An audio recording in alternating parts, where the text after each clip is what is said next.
अस्सलाम वालेकुम, hello and welcome to sports room. मैं हूं आपका मेजबान Najibul Hasnain and disappointment in Australia continues. Needless to say कि पाकिस्तान ने बेहतर खेल खेला। 2010 के बाद से पहली बार हमने ऑस्ट्रेलिया में 20 विकेटें हासिल की हैं। बॉलिंग हमारी अच्छी रही, बैटिंग में भी कुछ थोड़ी बहुत उम्मीद मिली है, जिस तरह से शान ने बैटिंग की या रिजवान जैसे अटेम्प्ट कर रहे थे। But at the end of the day हम अभी भी बहुत पीछे हैं और कुछ फंडामेंटल गलतियां हुई हैं इस मैच में। स्पेशली अगर फील्डिंग की बात की जाए, आप इस तरह के कैचेस छोड़ के ऑस्ट्रेलिया जैसी टीम को मौका नहीं दे सकते मैच में कमबैक करने का, और उसकी वजह से ये मैच हमें कॉस्ट हुआ है। 79 रन से शिकस्त का सामना जी हाँ, मुसलसल 10वीं सीरीज और वो जो हमारा एक 28 साल पुराना एक गैप चल रहा है। 28 साल पहले हम कोई टेस्ट मैच जीते थे। आज की अगर बात की जाए तो ये माइंडसेट की बात होती है कि ऑस्ट्रेलियन माइंडसेट इतना खतरनाक है कि जैसे आप टचिंग डिस्टेंस पर आते हैं जीत के, तो उसके बाद वो आप पे ऐसा अटैक करते हैं जैसे उन्होंने आज किया। 42 बॉल्स में आपकी 5 विकेटें गिरी और सिर्फ 18 रन हम उसमें ऐड कर पाए थे। इस पर बात करने के लिए farmer fast bowler Abdul Rauf हमारे साथ हैं। रऊफ, अस्सलाम वालेकुम, वेलकम टू द शो। सबसे पहले ये जानना चाहूंगा कि एक और टेस्ट मैच हम हार गए, यहाँ आपके ख्याल में क्या क्या मोटी मोटी गलतियां आइडेंटिफाई कीजिएगा जो आपको लगता है कि हमसे हुई? क्या 317 इतना बड़ा हदफ था कि हम हार जाएं? क्या कहेंगे? देखिए, जो पहला टेस्ट मैच था पर्थ में हुआ, उसमें तो मेरा ख्याल है कि जो पाकिस्तान की बॉलिंग, बैटिंग और फील्डिंग तीनों जो शोबे थे वो डिजास्टर का शिकार है और उसमें हम किसी भी शोबे में परफॉर्म अच्छा नहीं कर सके। मगर अभी जो मेलबर्न टेस्ट है, मेलबर्न टेस्ट में पाकिस्तान ने बहुत बेहतर परफॉर्म किया और स्पेशली जो पाकिस्तान की बॉलिंग थी वो आउटस्टैंडिंग रही है। पाकिस्तान ने दोनों इनिंग में ऑस्ट्रेलिया को आउट किया और कम स्कोर पे आउट किया। मगर उसमें अगर थोड़ी सी हमारी फील्डिंग साथ देती और जो कैचेस हैं वो ड्रॉप ना होते, हम सारे कैचेस अवेल कर लेते और उसके बाद हमारी जो बैटिंग है वो थोड़ी सी करेज दिखाती। मसलन कि अगर हम सेल्फिश क्रिकेट ना खेलते, जिस तरह के आपने देखा कि ऑस्ट्रेलियन कैप्टन है, उन्होंने बड़े मुश्किल मौके पे अपनी टीम को फ्रंट से लीड किया, मगर हमारे कैप्टन ने 50-50 रन की अपनी जगह सेव की अगले मैच के लिए और फिर वो पाकिस्तान की टीम को दरमियान में छोड़कर वो चले गए। तो जब हम इस तरह की ब्लंडर करेंगे और गलतियां करेंगे तो फिर मेरा ख्याल है कि ऑस्ट्रेलिया जैसी टीम वो बार बार हमें चांस ही देगी। जो बड़ी टीमें होती हैं अगर वो कमजोर टीम के खिलाफ भी खेलें तो एक आध वो चांस आपको सीरीज में देती हैं, और वो ये आपका मेलबर्न टेस्ट मैच में आपका चांस था। मगर अब जो सिडनी टेस्ट होगा वो कम्प्लीटली डिफरेंट होगा और उसमें ऑस्ट्रेलिया की डोमिनेंस आपको क्लियर नजर आएगी। अच्छा रऊफ, इसको थोड़ा सा ब्रेक डाउन भी करते जाते हैं ना। आपने शान की बात की, I am all for the positive intent कि जिस तरह से वो आके खेलते हैं तेज, वो बहुत अच्छी बात है। और कप्तानी भी अगर देखें तो रिसेंट टाइम्स में जितने हमने मैचेस ऑस्ट्रेलिया में खेले, यहाँ कुछ थोड़ी सी अग्रेसिव कप्तानी भी दिखाई दी। But he also has to realise, उनको भी ये सोचना होगा कि पॉजिटिव इंटेंट में और एक पॉइंट आता है जहां स्लॉगिंग में बड़ा फर्क होता है। ऑस्ट्रेलिया में आपके पास रन स्कोरिंग के मौके मिलते हैं, वो कुछ ज्यादा जरूरत से ज्यादा तेज नहीं हो जाते, जिसकी वजह से उनकी इंपॉर्टेंट विकेट का जो है वो नुकसान उठाना पड़ता है। देखिए, मेरा ख्याल है कि जब आपकी साइकोलॉजिकल आप अंडर प्रेशर होंगे और आप पे 18 या 20 इनिंग्स का प्रेशर आप पे ड्यू होगा कि आपकी जो परफॉर्मेंस है वो टीम में आपकी जगह को जस्टिफाई नहीं करती, तो फिर आप इस तरह के चांसेस वगैरह लेते हैं। अदरवाइज अगर ये कैसे हो सकता है कि आप 40 या 50 रन करें और बिल्कुल जब बॉल भी पुरानी हो चुकी हो और आप गेम भी आपके कंट्रोल में हो और सिचुएशन भी आपके कंट्रोल में हो और फिर आप गैर ज़रूरी शॉट्स खेलकर अपनी विकेट गंवा दें, तो इसका ये मतलब नहीं है कि आप फिर टीम को फ्रंट से कैसे लीड कर सकेंगे। टीम को फ्रंट से आप तभी लीड कर सकेंगे जब आप मुश्किल टाइम पर एक बड़ी इनिंग खेलें जो कि जिससे पाकिस्तान टीम को फायदा हो, आपकी टीम को फायदा हो, आपकी टीम मैच जीते या आप एटलीस्ट जीत के करीब चली जाए, या आपको बहुत कोई आउटस्टैंडिंग किस्म की बॉल पड़े उस पर आप आउट हो तो फिर समझ आती है। मगर जिस तरीके की बैटिंग हमारे जो बैट्समैनों ने की है वो तो कम्प्लीटली इनकी जो टेक्निक थी वो शैटर नजर आई है। सो अब एक बाबर आजम है जो टेक्निकली वेरी साउंड है, उन पे मैं बात करूंगा कि वो भी दोनों तरफ की बॉलिंग खेल रहे हैं। अब अगर मेलबर्न पर्थ टेस्ट मैच देखें तो वो स्लिप में आउट होते रहे हैं। अब ये जो मेलबर्न का टेस्ट देखें तो इसमें वो दोनों इनिंग में बोल्ड हुए हैं। तो इसका मतलब ये है कि इनकी जो प्लानिंग है, जो इनकी हमारी मैनेजमेंट है, जो कोचिंग पैनल है, वो प्लान सही नहीं कर रहा है। क्योंकि जब आपने लॉन्ग फॉर्मेट खेलना होता है, टेस्ट क्रिकेट खेलनी होती है, तो आपको सिर्फ एक स्विंग को खेलना होता है, या आप इन स्विंग खेलें या आप आउट स्विंग खेलें। अगर आप दोनों तरफ जाएंगे तो फिर आप विकेट गंवाएंगे, इसी तरह जिस तरह हमारे बैट्समैन कर रहे हैं। अगर बाबर आजम जैसे प्लेयर को, जिनको अब सारी दुनिया मानती है उनकी टेक्निक के लिए, उनके प्लेइंग स्टाइल के लिए अब उनको भी मैनेजमेंट ने आके ही समझाना है इस पॉइंट पे. देखिए, when you go to a place like Australia you expect your big guns to fire. अगर यहां पे बाबर आजम रन नहीं करेंगे, बड़ा 100 नहीं करेंगे, तो पाकिस्तान तो मुश्किलात में आएगी. We can't expect other players to contribute और आपका मेन प्लेयर ना कर रहा हो. क्या कहेंगे?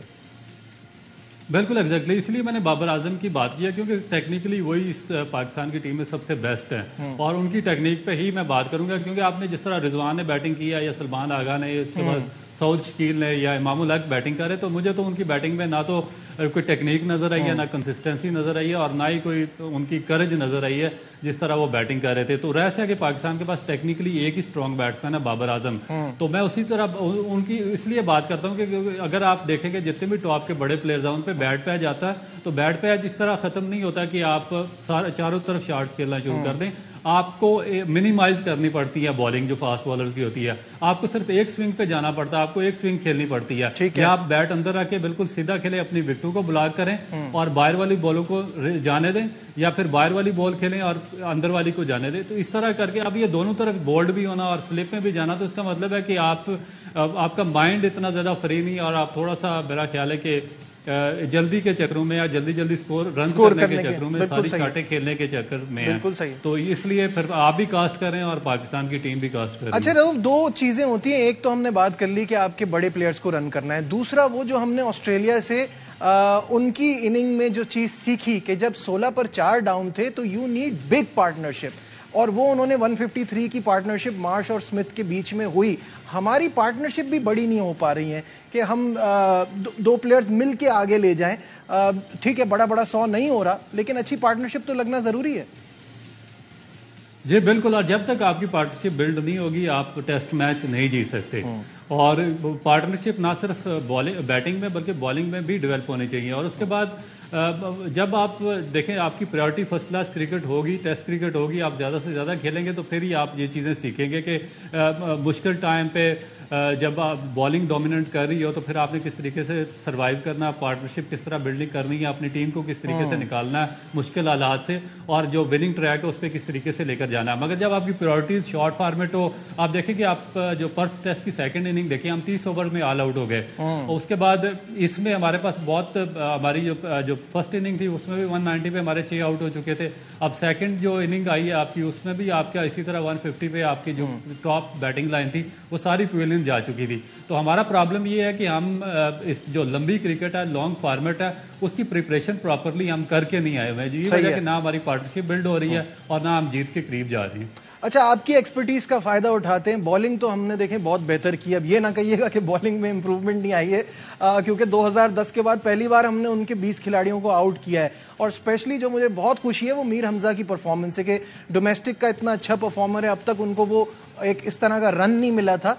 पेस ऑब्वियसली नहीं है, लेकिन फिर भी उन्होंने अपनी जो स्किल है उसको भरपूर यूज किया, और जो हम शाइन से एक्सपेक्ट कर रहे थे उनकी भी रिदम थोड़ी सी वापस आई है. क्या कहेंगे?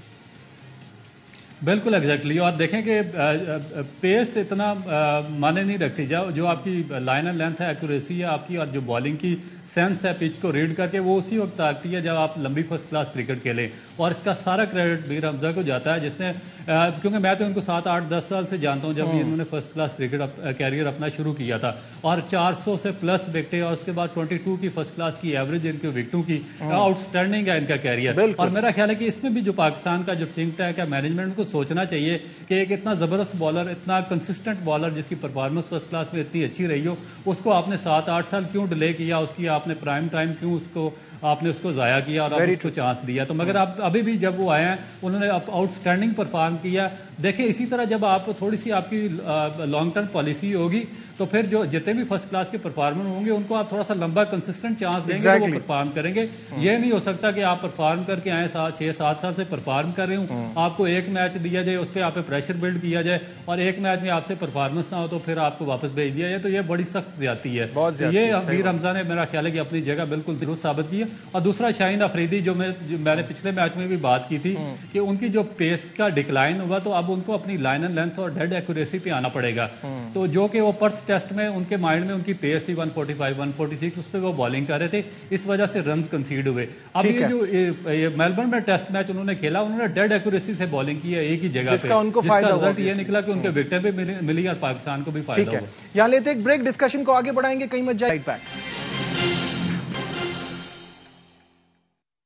I believe inconsistent umpiring, technology curse given us the result which should have been different. If you see the whole game, the very inconsistent decisions of the umpiring, but sometimes it seems like it's technology show. It's not the cricket we are playing inside. Hitting the ball to the stump is always out. Why it's umpire's call? I never understand that. I spoke to him and he's a very honest person. But what he said to me, he said he did not even feel that it touched anywhere in the glove. And what we saw, like there should be a conclusive evidence to reverse the decision of umpire. And there was no very conclusive kind of evidence where the decision has to be turned off.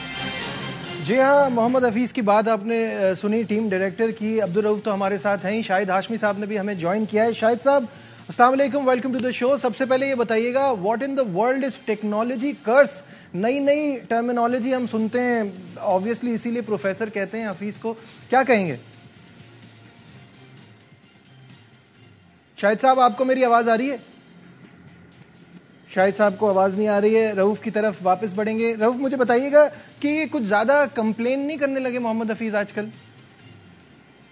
دیکھیں میرا خیال ہے کہ جتنے ان کے اپنے faults ہیں وہ انڈر کارپیٹ ڈال رہے ہیں، اور میرا خیال ہے کہ یہ کوئی بالکل بھی سینس نہیں بنتی کہ آپ جو انوینشن ہے، سائنس کی لیٹسٹ انوینشنز ہیں اور جو لیٹسٹ ٹیکنالوجیز ہیں، آپ اس پہ آواز اٹھائیں، کیونکہ یہ 21ویں صدی ہے اور سائنس نے اور ٹیکنالوجی نے بہت زیادہ ترقی کی ہے. پہلے دیکھیں کہ سنیکو میٹر تھا، سنیکو میٹر سے پھر ہاٹ اسپاٹ آیا، ہاٹ اسپاٹ سے پھر اس کے بعد یہ ابھی الٹرا ایج وغیرہ آ گیا. تو یہ جو انوینشنز جو سائنس کی یا لیٹسٹ ٹیکنالوجیز یہ تو انٹروڈیوس ہوتی رہیں گی، بلکہ اب یہ لیٹسٹ یہ آ گیا کہ اگر کوئی بالر نو بال بھی کرتا ہے تو وہ جو آپ کی وکٹیں ہیں آپ کو وہ سائن دے دیں گے کہ اس کا جو پاؤں ہے باہر چلا گیا. تو آپ کیسے ان کو ڈکلائن کر سکتے ہیں کہ جو لیٹسٹ ٹیکنالوجی ہے؟ اور اس کے بعد میرا خیال ہے کہ پاکستان کرکٹ بورڈ کو جب لوگ اپوائنٹ کرتے ہیں تو ان کو سوچ سمجھ کر کرنا چاہیے کہ، اور پھر میں اس لیے بار بار بات کرتا ہوں، ایمفاسائز کرتا ہوں کہ یہ جو آپ ایجوکیشن ہے، ایجوکیشن کیوں ضروری ہے؟